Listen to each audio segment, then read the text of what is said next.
All right, here's my review of living with the Anker EverFrost for about a little over a week. So I brought it, it's the first trip I brought it on, but got it about a week ago. I've been running it ever since. So once I turned it on, I did not turn it off.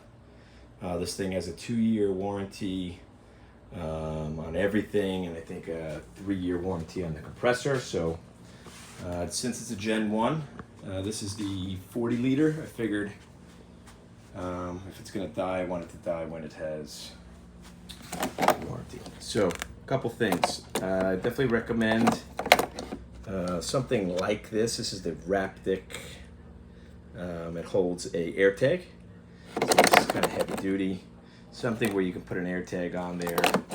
Doesn't really fit quite the best, but something on here where, you know, if somebody takes it or you lose it. I don't know, if Anker, if you're listening, it would be kind of cool to have some sort of bag or something on this. They do have a cover, but I did not get it.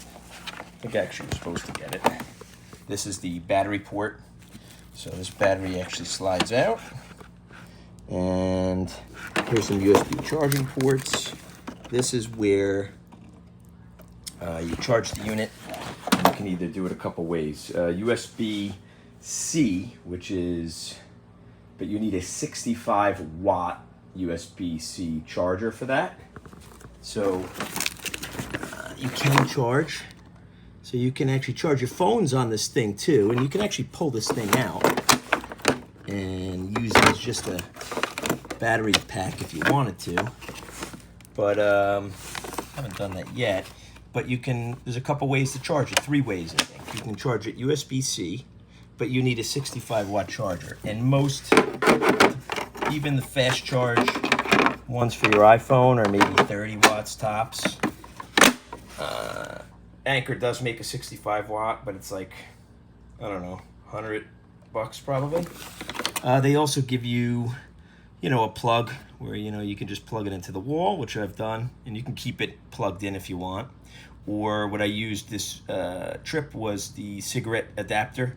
So I put it in the back of the truck, and when I was driving, it charged, and when I was not driving, it went off the battery. So this battery can last, I think, depending on the setting of how many degrees, I think 38 to 42 hours. I think that might be at like 32 or 34.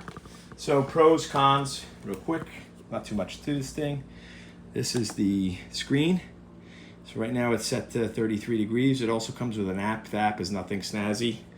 If you notice the Bluetooth blinking, that's because of that. The battery percentage is right there, 76. And high, there's high, low, medium. And when you're traveling and have it plugged into the car adapter, you put it, I think, on medium or H.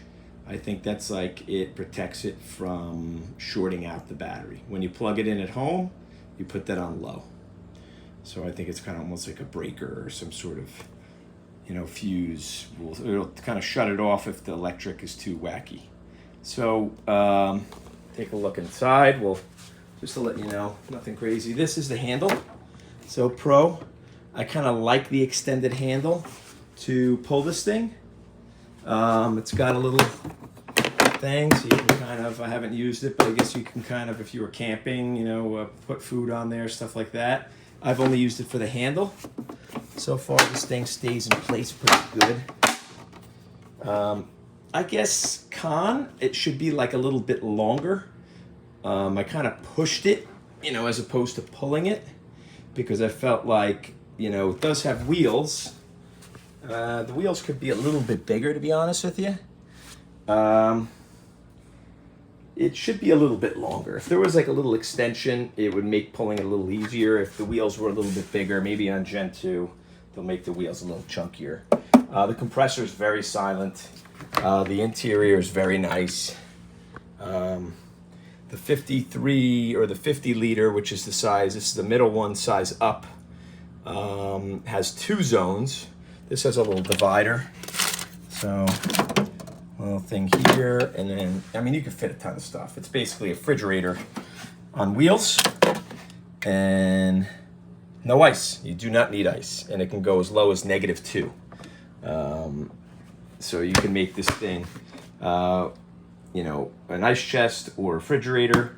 The 30 liter, I don't know what the size that looks like. It's slightly smaller. The 50 liter has 2 zones. That's probably pretty cool, but that's overkill for me.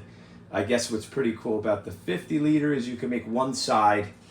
If you had the 50 liter, one side could be, it's like a divider, and you can have an extra thermostat. There's a thermostat that makes, you know, say that could be -2, and the other side could be, say, 32.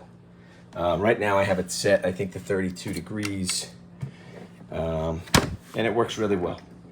Cools everything down. It gets to temp really quick. You know, if it was to be hot and I just, you know, turned it on, I mean, it would go down to, you know, whatever I set it to relatively quickly, like an hour or something like that.